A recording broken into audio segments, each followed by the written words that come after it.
You are here with By the Cover. Today I'll be reviewing Christine by Stephen King. This book was 503 pages and took me 3 days to read. I would rate this book a 9.5 out of 10. This review may contain spoilers, so if you do not want to hear those, click off now. The synopsis: a supernatural horror novel about Arnie Cunningham, a bullied teenager who buys a dilapidated 1958 Plymouth Fury named Christine.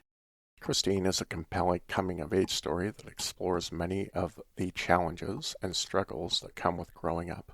I first read it when I was young, and revisiting it as an adult only deepens my appreciation for it.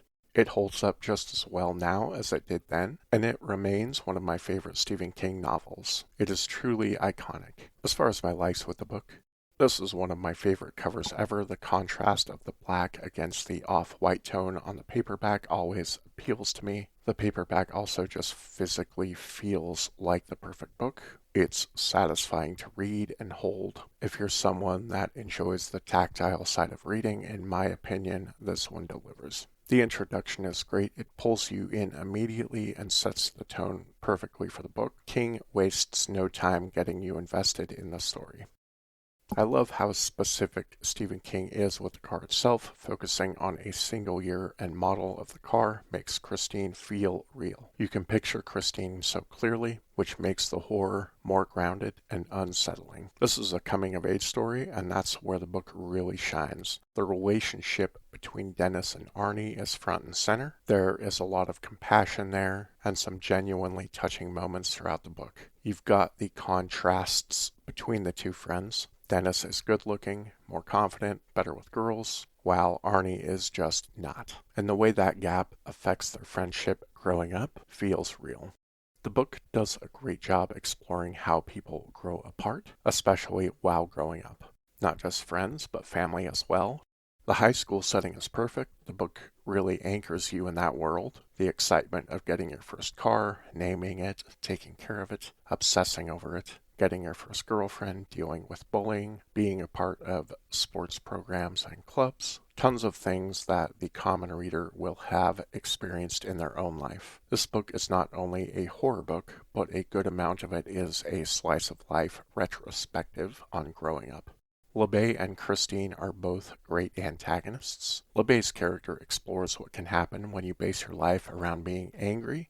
Christine is an almost unstoppable force that is easy to visualize. Stephen King did an exceptional job writing both of these antagonists. I loved every scene that Christine was in, and it was interesting to see the development of LeBay's character throughout the story. I loved the musical tie-ins through the book. I'm a musician myself. I thought it added a lot of personality and atmosphere. It makes the story feel more alive and also anchors the story in the timeline it takes place. The book explored themes of jealousy and friendships falling apart. I thought it was handled really well. The book also had quite a few funny moments to break up the tension. I love the friendship between Arnie and Dennis and the fact that not everything needed to be said out loud. They knew each other well enough to understand on a deeper level. I also liked the fact that Dennis could tell when Arnie was lying, but he didn't always say anything at the time, which is how a lot of normal people behave.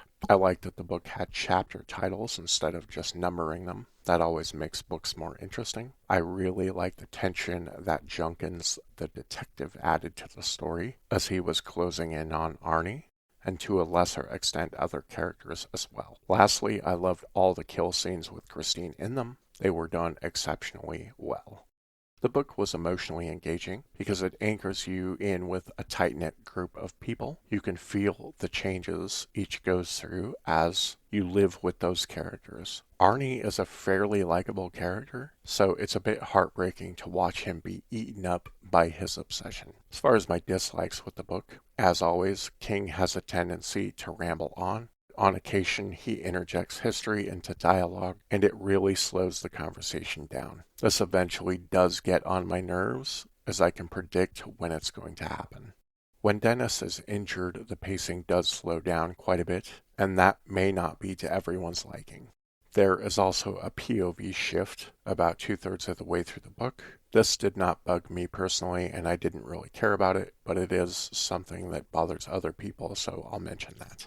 Christine is still one of my favorite Stephen King books. As with most books that stick with me, it's more than just a horror story. It's about growing up, friendship, identity, and how people change over time. So this one really stuck with me through the years. That's about it. We'll catch you later.